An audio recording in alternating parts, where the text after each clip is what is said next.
Atomic Habits, Chapter 14: How to Make Good Habits Inevitable and Bad Habits Impossible. In the summer of 1930, Victor Hugo was facing an impossible deadline. 12 months earlier, the French author had promised his publisher a new book, but instead of writing, he spent that year pursuing other projects, entertaining guests, and delaying his work. Frustrated, Hugo's publisher responded by setting a deadline less than 6 months away. The book had to be finished by February 1831. Hugo concocted a stretch plan to beat his procrastination. He collected all of his clothes and asked an assistant to lock them away in a large chest. He was left with nothing to wear except a large shawl. Lacking any suitable clothing to go outdoor, he remained in his study and wrote furiously during the fall and winter of 1830. The Hunchback of Notre Dame was published 2 weeks earlier on January 14, 1831. Sometimes success is less about making good habits easy and more about making bad habits hard. This is the inversion of the third law of behavior change: make it difficult. If you think yourself continually struggling to follow through your plans, then you can take page from Victor Hugo and make your bad habits more difficult by creating what psychologists call a commitment device.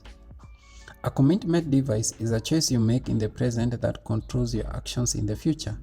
It is an easier way to lock in future behavior, bind you in good habits, and restrict you from bad ones.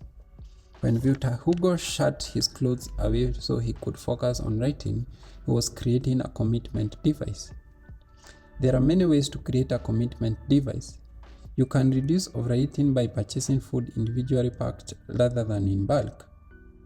You can voluntarily ask to be added to the ban list at a casino and online poker sites to prevent future gambling sprees.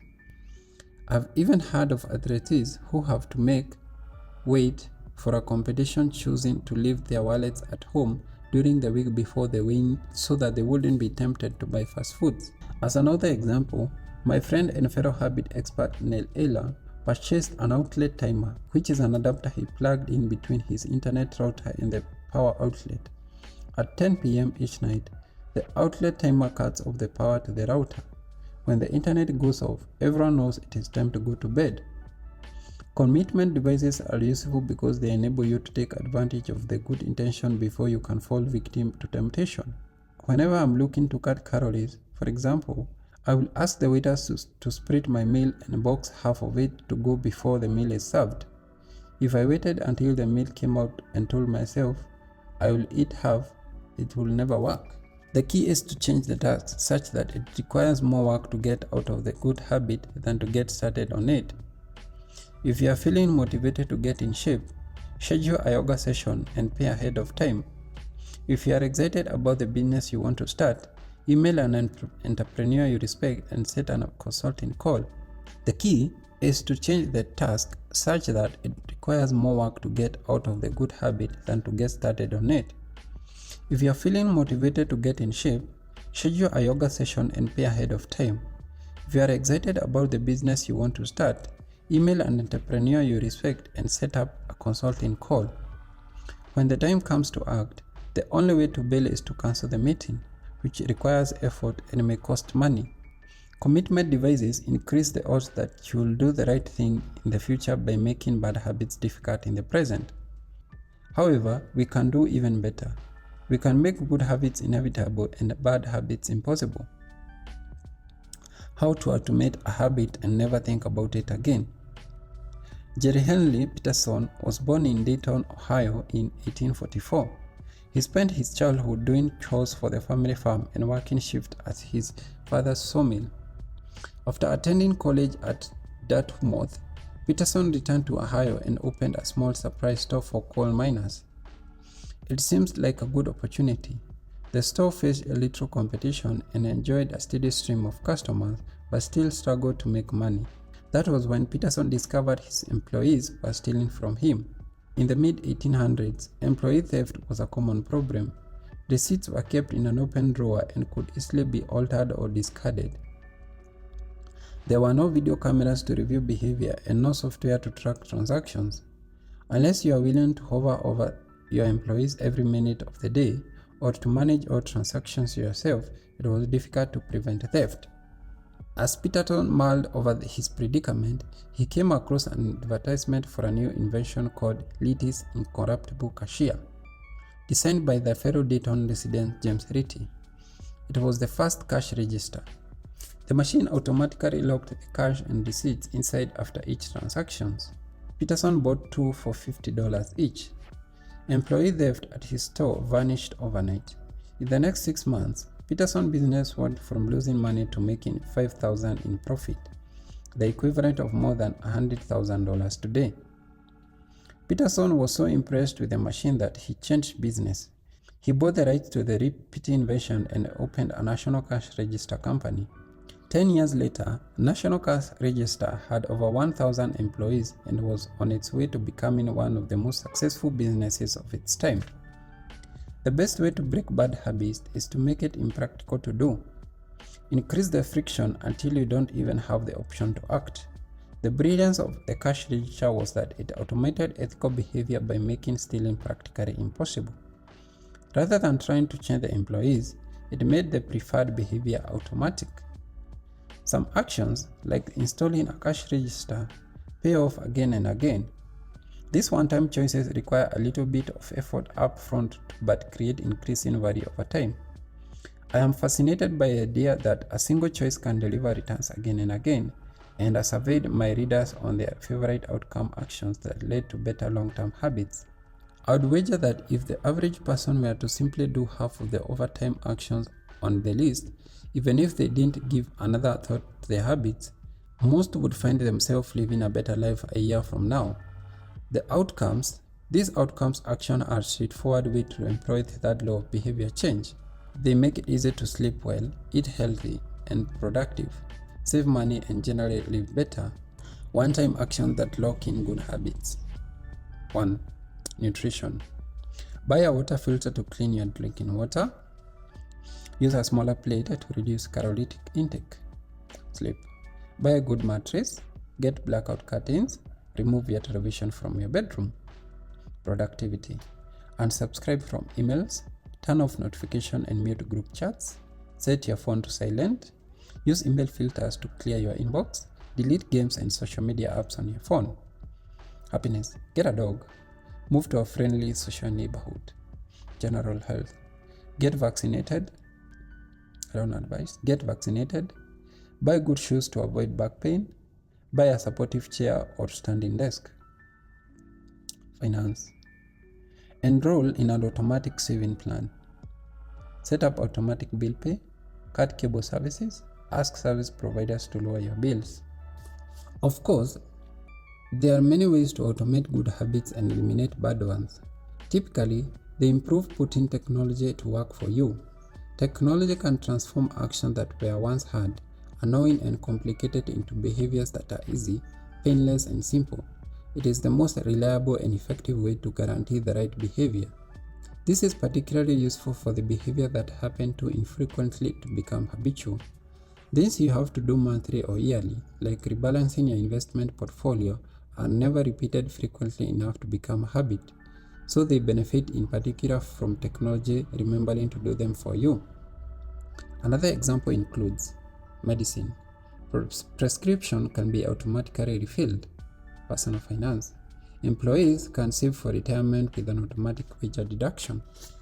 Cooking meals. Meal delivery services can do your grocery shopping. Productivity. Social media browsing can be cut off with a website blocker. When you automate as much of your life as possible, you can spend your effort on the task machines cannot do. Each habit that we hand over to the authority of technology frees up time and energy to pour into the next stage of growth. As mathematician and philosopher Alfred North Whitehead wrote, civilization advances by extending the number of operations we can perform without thinking about them. Of course, the power of technology can work against us as well. Binge watching becomes a habit because we have to put more effort to stop looking at the screen than to continue doing so. Instead of pressing the button to advance to the next episode, Netflix or YouTube will autoplay it for you. All you have to do is to keep your eyes open. Technology creates a level of convenience that enables you to act on your smallest whims and desires.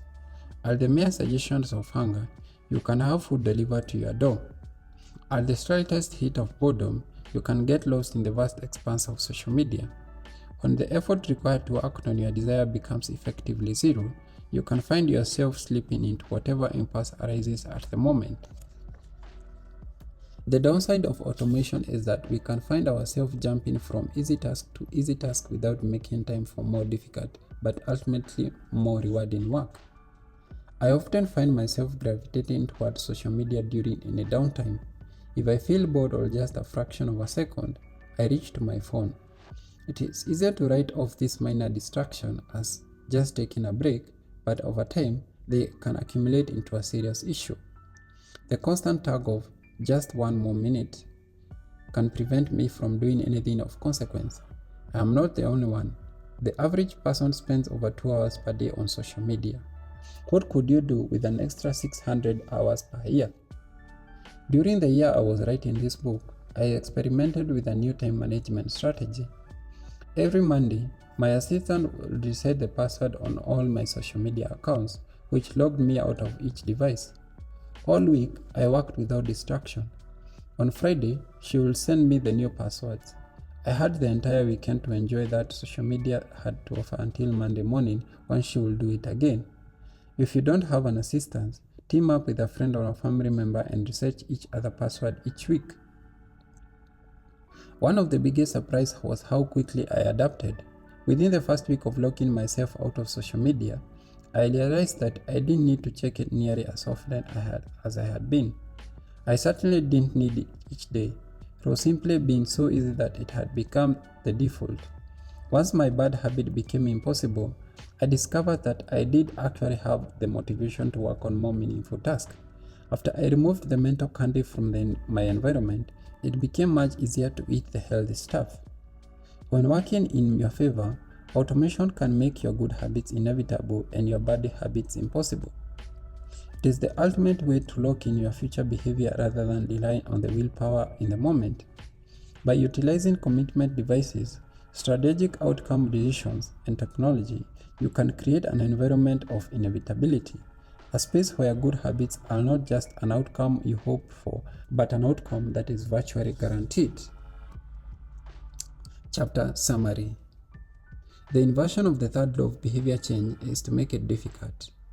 The commitment device is a choice you make in the present that locks in better behavior in the future. The ultimate way to lock in the future behavior is to automate your habits. One-time choices, like buying a better mattress or enrolling in an automatic savings plan, are single actions that automate your future habits and deliver increasing returns over time. Using technology to automate your habit is the most reliable and effective way to guarantee the right behavior. How to create good habit. The first law, make it obvious. Fill out the habit scorecard. Write down your current habits to become aware of them. Use implementation intentions. I will, behavior, at time, in location. Use habit stacking. After current habit, I will, new habit. Design your environment. Make the cues of good habits obvious and visible. The second law, make it attractive. Use temptation badly. Pair an effort you want to do with an action you need to do. Join a culture where your desired behavior is the normal behavior. Create a motivation ritual. Do something you enjoy immediately after a difficult habit. The third law, make it easy. Reduce friction. Decrease the number of steps between you and your good habits. Prime the environment. Prepare your environment to make future actions easy. Master the decisive moment. Optimize the small choices that deliver optimized impact. Use the 2-minute rule. Downscale your habits until they can be done in 2 minutes or less. Automate your habits. Invest in technology and outline purchases that lock in the future behavior. The fourth law, make it satisfying. How to break habit. Inversion of the first law, make it invisible. Reduce exposure. Remove the cues of your bad habits from your environment. Inversion of the second law, make it unattractive. Reframe your mindset. Highlight the benefits of avoiding your bad habits. Inversion of the third law, make it difficult. Increase friction, increase the number of steps between you and your bad habits.